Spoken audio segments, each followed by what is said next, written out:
सर्वेश गिरी कौन से घाट पे रह रहे हैं आप? है ना, इसी घाट पे। तो क्या व्यवस्था है प्रशासन की तरफ से यहाँ पे? कुछ नहीं है, हाँ खाने का हाँ पीने का कुछ नहीं होता, कोई व्यवस्था नहीं है। कोई व्यवस्था नहीं। प्रशासन तो बोल रहे हैं कि वो खाने पीने की व्यवस्था कराए हैं। अब कराएंगे, अब कराएंगे, अब है नहीं है, शाम तक उसे ही रहे, अब भी उसे ही है, अब इतना कुछ नहीं है। यमुना के प्रकोप ने हजारों ग्रामीणों को बेघर कर दिया है। उनका घर द्वार सब जलमग्न हो गया है।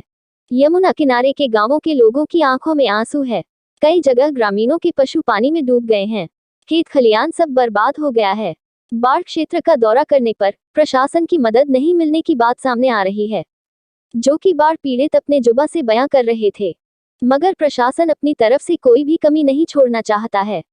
इस आपदा से निपटने के लिए प्रशासन ही नहीं, कई संस्था और संगठन भी लोगों की मदद करने में जुटे हुए हैं। ध्यान मूर्ति सेवा संस्थान के द्वारा इस दुख की घड़ी में प्रशासन के साथ कंधे से कंधा मिलाकर उन लोगों तक मदद पहुंचाने का कार्य निरंतर जारी है। संस्था के सचिव हरिओम शर्मा ने बताया कि भैया अभी बहुत स्थिति बिगड़ती हुई दिख रही है। मैंने कई वर्षों बाद, कई दशकों बाद कहूँगा कि इतना पानी देखा है यमुना जी में, और बहुत सारे जो यमुना जी के किनारे के स्थल हैं वहाँ पे पानी ज़्यादा जल भराव हो गया है।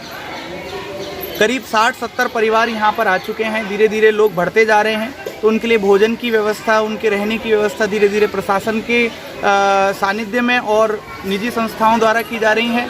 श्री ध्यान मूर्ति सत्संग सेवा संस्थान का भी पूरा प्रयास है कि जितने भी लोग आ रहे हैं राहत शिविरों में, वो किसी भी प्रकार से भूखे ना रहें। उनकी जितनी व्यवस्था हम लोग कर सकते हैं पूरा करने का प्रयास किया जा रहा है। शास्त्री जी, अभी तक तो हमने केवल पहली संस्था आप ही की देखी है जो बाढ़ राहत शिविर में आई है। आप क्या कहना चाहेंगे कि प्रशासन ने सबसे पहले आप ही को इस सेवा के लिए चुना? ये सब प्रशासन का मैं कहूँगा कि उनका प्रेम है हमारे प्रति कि उन्होंने इस सेवा का हमें अवसर प्रदान किया। बाकी मैं सभी से निवेदन करूँगा, वृंदावन के हर नागरिक से निवेदन करूँगा जो सक्षम है वो इस सेवा को ज़रूर संभालेगा, क्योंकि सब हमारे भाई बहन हैं। अगर हमारे परिवार के किसी व्यक्ति को तकलीफ़ होती है तो हमारा धर्म बनता है कि हम उसका हाथ पकड़ के और उस सेवा को संभालें। तो हम सब मिलके वृंदावन में जो ये बाढ़ का संकट आया है इसका सामना करेंगे और अपने किसी भी भाई को तकलीफ़ नहीं होने देंगे, ऐसा पूरा प्रयास है। मथुरा वृंदावन नगर निगम के द्वारा बाढ़ में डूबे लोगों को बचाव के साथ साथ उन क्षेत्रों में पानी सप्लाई पर भी विशेष ध्यान दिया जा रहा है, जहां बिजली सप्लाई के बाद जल की समस्या लोगों के सामने आने लगी है। इस संदर्भ में निगम के पार्षद शशांक शर्मा से जब बात हुई तो उन्होंने बताया कि पहली बार ऐसा हुआ है कि 78 का भी रिकॉर्ड यमुना ने तोड़ा है और पूरे वृंदावन में त्राई मच गई है। हमारा बाढ़ भी इससे अछूता नहीं है। हमारी बाढ़ में भी 50% ऐसा इलाका है जो बाढ़ प्रभावित है।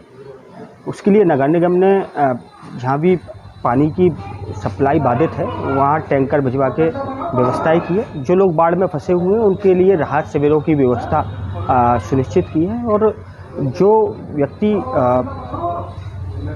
जलमग्न अपने घरों में फंसे हुए हैं उनको निकालने का काम भी हो रहा है। और नगर निगम पानी की आपूर्ति के लिए टैंकर जगह जगह भिजवा दिए। उसी में आज पत्थरपुरा क्षेत्र में और जो पूरे बाढ़ 50 में पत्थरपुरा के अलावा गोपीनाथ नगला और आदि क्षेत्रों में ये टैंकर पहुंचाकर और जो आपदा प्रभावित क्षेत्र है वहाँ भी टैंकर भेजे जा रहे हैं और जहाँ सप्लाई सुनिश्चित हो सकती है वहाँ सप्लाई भी भेज रहे हैं। गंगा जल की सप्लाई भी भेज रहे हैं। तो ये व्यवस्था नगर निगम द्वारा संचालित। उसके लिए कोई समय सुनिश्चित किया गया है कब पानी का सप्लाई गंगा जल वाला आएगा? नहीं, गंगा जल चालू कर दिया है। गंगा जल चालू कर दिया, उसकी टंकियाँ भर रही हैं। टंकियाँ भर के फिर वो सप्लाई पूरा क्षेत्रों में जहाँ हालात चल रहे हैं उसके लिए बहुत मीडिया रिपोर्ट्स की माने तो जो जल स्तर है वो आज शाम के बाद से कम होना चालू होगा, क्योंकि दिल्ली में जल स्तर कम होना चालू हो गया है। और हम ये मानते हैं कि वृंदावन और मथुरा जो क्षेत्र है उसमें भी जलस्तर कम होना चालू हो जाएगा। बाढ़ की स्थिति पर जिला प्रशासन अलर्ट मोड पर है। देर रात वृंदावन निगम कार्यालय पर नगर आयुक्त ने सभी अधिकारियों के साथ बैठक की और मीडिया को बताया कि अभी तक मथुरा वृंदावन नगर निगम में लगभग 1200 से अधिक लोगों को बाढ़ चौकियों में प्रतिस्थापित किया है और वहाँ पे व्यवस्थाएं और सुदृढ़ और सुंदर बनाने के लिए हम लोग कर्तव्य निष्ठ हैं इसमें। और इसी के लिए हमने विशेष ये निर्देश दिए कि सभी व्यक्तियों को निजी साबुन उपलब्ध कराया जाए, उनको पानी की बॉटल्स उपलब्ध कराया जाए ताकि बार बार उनको पानी भरने की अगर आवश्यकता हुई उन्हीं बॉडीज़ के माध्यम से वो करें। साफ़ सफाई चौक चौबंद रहे, कोई भी लाइट्स की समस्या ना हो, लाइट पर्याप्त तरीके से रहे। किसी भी महिलाओं को अगर उनको कोई आवश्यकता है किसी भी तरीके की, जैसे महामारी के दौरान जो भी सैनिटरी पैड्स चाहिए उसकी भी हम उपलब्धता उनको करवा रहे हैं। और नगर निगम मथुरा